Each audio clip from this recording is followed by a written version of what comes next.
mga kaambisyosa, so andito naman po tayo sa dulo na ang Hinaguan Nature Park kung saan may kita nyo na sobrang ganda, sobrang linis ng ating tubig.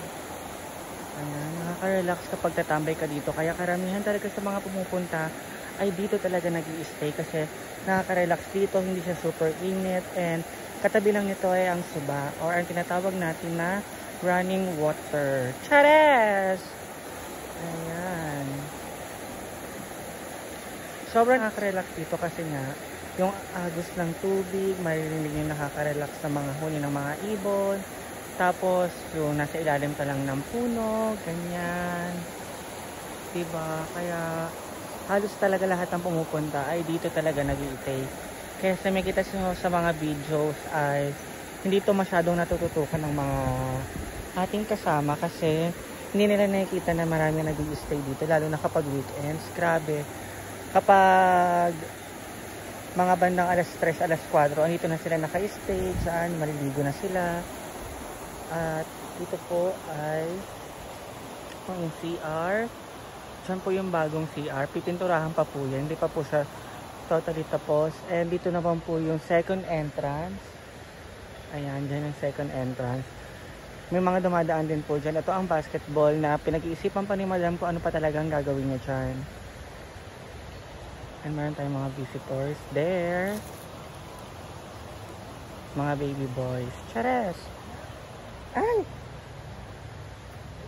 Yan, maglalakad-lakad lang tayo papunta sa A-house.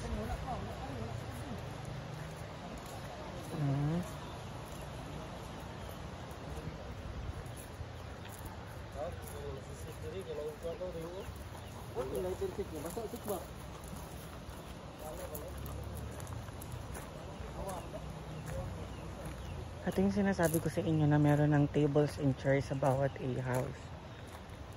And i-set up po yan kapag meron pong nag-rent ng A-house. So, kaya ganyan muna sila.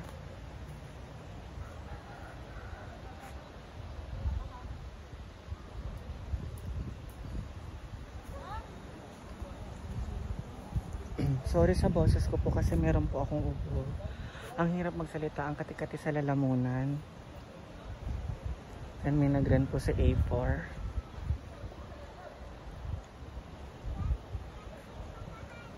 Ito po yung table na ginawa.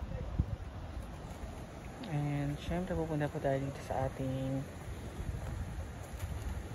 place kung saan may bonfire. And dyan po laging pinapatuyo ang mga tents. Kasi sobrang laki ng place niya. And pwedeng pagpatuyuan talaga ng mga tent.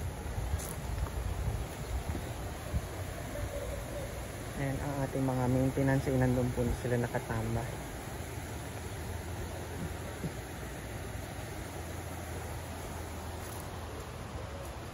Ito ang ating mga tables and chairs. Ito ay for only 200 pesos, I think.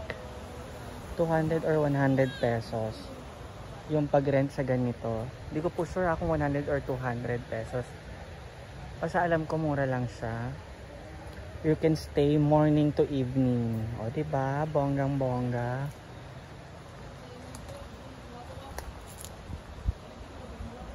At maglalakad tayo sa Hinaguan Nature Park. Naglalaba kami ni Ma'am Suji actually.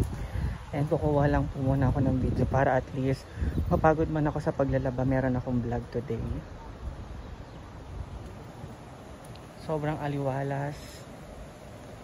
Pag wala talagang tao. Sobrang aliwalas niya. And expect nyo na kasi it's Monday. So wala talagang super daming tao. Pero kaninang umaga, ang dami pong nagpa-picture kay Madam. Ayan. Mga sunflower trees. Ang ganda.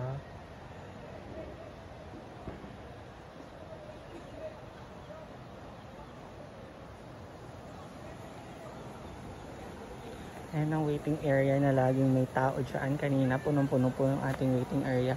Hindi lang po talaga ako nakapag-live kasi lobat ang aking cellphone kanina.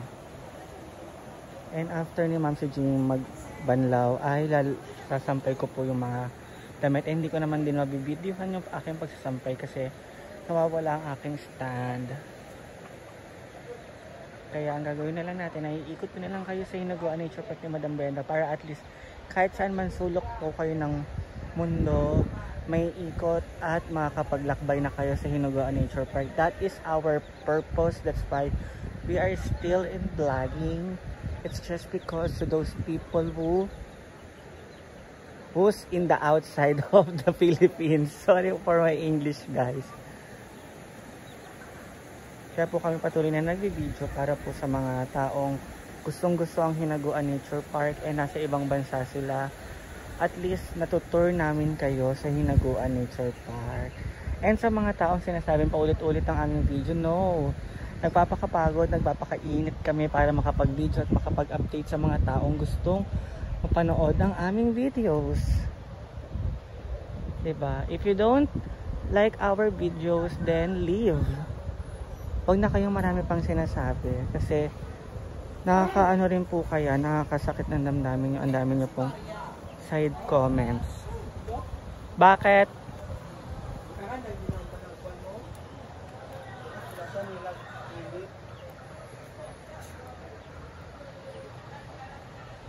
Kantin, ang pinakabahay ni Madam.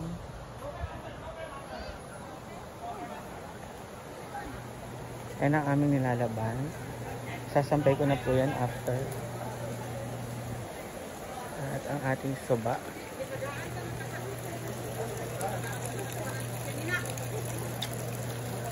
Oh, many boys out there. I like it. Chares! I like boys so much. Bakit? Ang bilis. Ang tanga.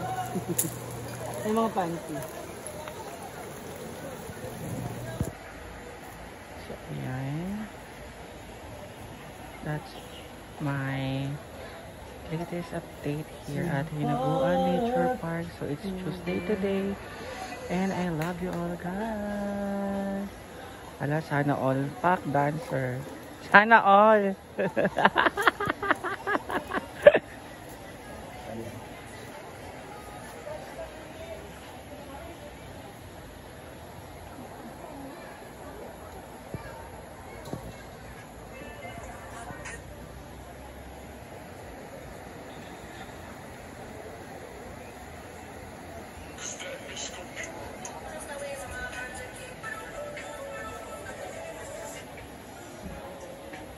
Nandito po si Baten, si Melmar, si Ma'am Suji, si Inday, si Ate Nena, si Gwen, and si Ate Rin. At uuwi na sila.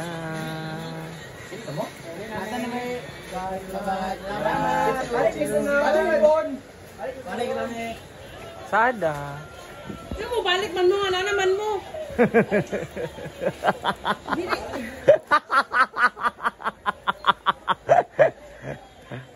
Kawating. Ang ganda ng view.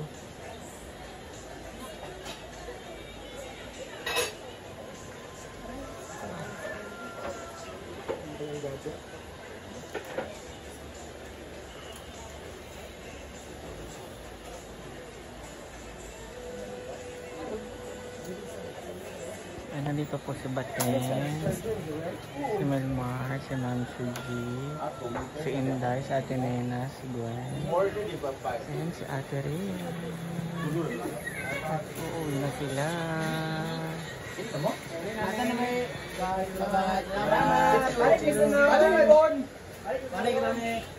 Sada. Ano mo, balik man mo, ano naman mo?